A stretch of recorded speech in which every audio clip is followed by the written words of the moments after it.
काफल हमारे पहाड़ी क्षेत्र में, हिमाचल में, हिमालय की तराई में, नेपाल में, गढ़वाल में, उत्तराखंड में, ये सब जगह पाने वाला एक नेचुरल फ्रूट है जो कि अपने आप ग्रो करता है और पहाड़ी क्षेत्र में जो तराई का क्षेत्र होता है उसमें पैदा होता है।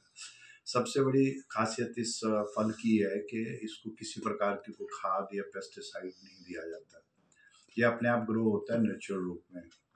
और ग्रीष्म ऋतु जब शुरू होती है तो तब ये पहाड़ी क्षेत्र से जो है लोगों द्वारा, गांव के लोगों द्वारा उसको चुन के जो है वो शहरी क्षेत्र में लाया जाता है और उसको बेचा जाता है। तो ये जब कच्चा फल होता है तो हरे रंग का होता है और जब ये पक जाता है तो लाल रंग का और थोड़ा सा ब्राउन जैसा इसका कलर होता है और बहुत मीठा, खट्टा मीठा इसका स्वाद होता है। जब तक आयुर्वेद की दृष्टि से देखें तो ये सब जितने भी 6 प्रकार के रस पाए जाते हैं आयुर्वेद में, मधुर, अम्ल, लवण, कटु, तिक्त और कसाय, इसमें लगभग सभी प्रकार के रस जो हैं उपलब्ध रहते हैं। और जब इसमें नमक मिला दिया जाता है तो ये और ज़्यादा स्वादिष्ट हो जाता है और सुपाच्य हो जाता है। जहाँ तक आप अगर इसको वैज्ञानिक तरीके से देखेंगे तो इसमें प्रचुर मात्रा में मिनरल्स और विटामिन्स पाए जाते हैं। सबसे बड़ी बात है कि ये एंटीऑक्सीडेंट होता है। एंटीऑक्सीडेंट का मतलब है कि शरीर में जो हमारी टूट फूट होती है, जो रिपेयर होती है, उसमें ऑक्सीडेशन होती है, कुछ उस प्रकार के तत्व निकलते हैं। एंटीऑक्सीडेंट उनके विरुद्ध कार्य करने वाला ये पदार्थ होता है जो कि सेहत के लिए बहुत ही लाभदायक है। तो इसमें जिस तरह से मैंने बताया कि इसमें आयरन और मैग्नीशियम, जिंक और कैल्शियम और ये मैग्नीशियम ये बहुत प्रचुर मात्रा में पाया जाता है। ये सेहत के लिए बहुत ही लाभदायक है, जो कि मिनरल्स के रूप में हमारे शरीर को उसकी आवश्यकता रहती है। ग्रीष्म ऋतु में ऐसा माना जाता है कि लोगों को गर्मी लगती है तो ये ठंडक प्रदान करता है। जैसे अम्रपित्त, जिसको हाइपर एसिडिटी कहते हैं, उसमें भी बहुत लाभदायक है। गर्मी में अक्सर अतिसार या डायरिया की शिकायत होती है तो उसमें भी इसको जो है वो प्रयोग में लाया जाता है।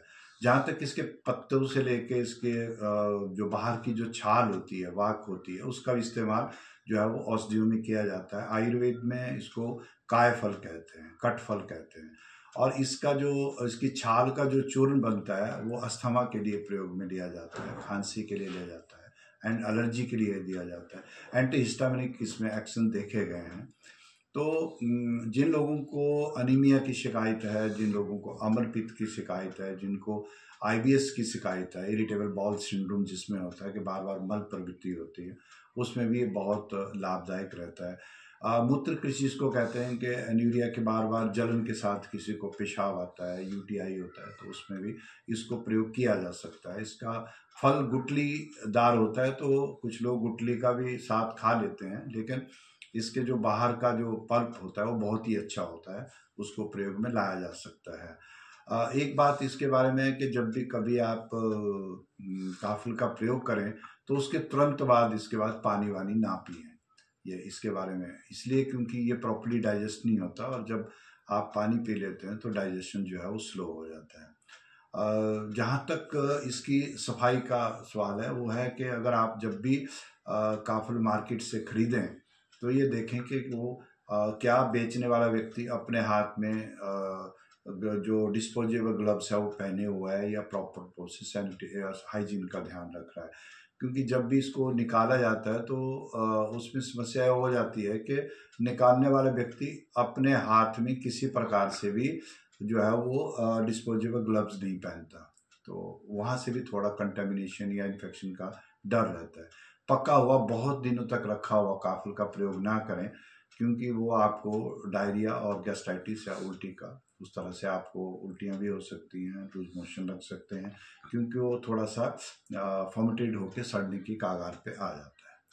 तो गर्मियाँ हैं और आप सभी लोग काफल का आनंद लें तो ये बहुत अच्छी बात है और बहुत अच्छा, पौष्टिक और सुपाच्य और शरीर को ताकत देने वाला फल जो है वो हमारे मार्केट में उपलब्ध रहता है।